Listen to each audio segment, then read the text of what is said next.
اعوذ باللہ من الشیطان الرجیم بسم اللہ الرحمن الرحیم۔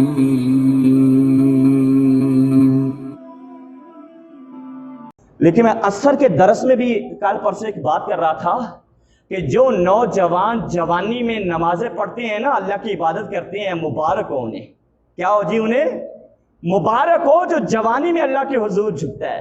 اور یہاں پہ بھی ایک دعوت اسلامی سے تعلق رکھتا تھا، ایک طالب العلم تھا، اور یہاں پہ ایک دن عصر کی نماز پڑھنا، ابھی پچھلے ہفتے کی بات ہے، آپ اس کے رکوع دیکھتے نا، اس کا سجدہ دیکھتے، اس کا قیام دیکھے، اور جس تسلی سے وہ قیام کرتا تھا دیکھنے سے سکون آتا تھا۔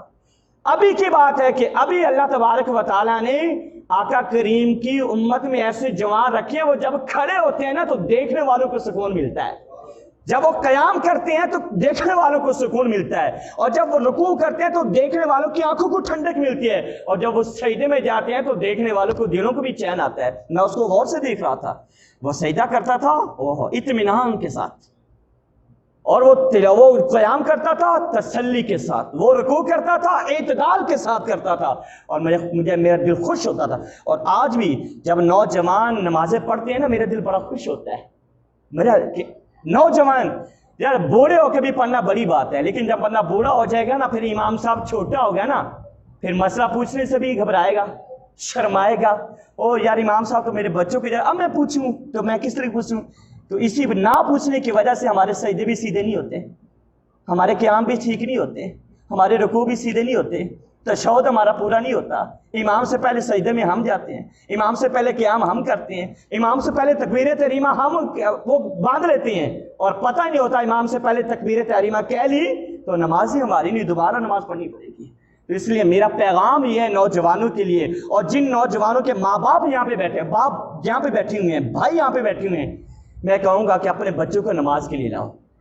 نماز ابھی آپ آتے ہو نا، آپ کا جوان بیٹا گھر میں بیٹھا تو ہاتھ پکڑ لو، ہو ہی نہیں سکتا آپ کی نافرمانی کرے، تو بیٹا میں نماز کے لیے جا رہا ہوں تو تم بھی نماز کے لیے چلو۔ اور آپ کے گھر میں دوسرے افراد جو بیٹھے ہیں، نوجوان بچوں کو مسجد کے اندر لے کر آئیں، آپ جب ان کو نماز پہ لگا دیں گے نا، تو آپ جب چلے جائیں گے نماز وہ پڑھیں گے، ثواب آپ کو ملے گا۔ ثواب کیا ہوگا؟ جو روزانہ آپ کے کھاتے کے اندر ہوگا۔ تو خود بھی نماز پڑھے اور نوجوانوں کو، اپنے بچوں کو بھی نماز پڑھیں۔ افسوس یہ ہوتا ہے کہ اذان ہو رہی ہوتے ہیں، ہم بوڑھے ہو کے بھی گھر میں بیٹھے ہوتے ہیں، پھر نوجوان بھی گھر میں بیٹھے ہوتے ہیں۔ تو بڑا جب نماز پڑھے گا نا تو چھوٹا دیکھ کے لازمی پڑھے گا۔ اللہ تعالی ہمارا حامی و ناصر ہو۔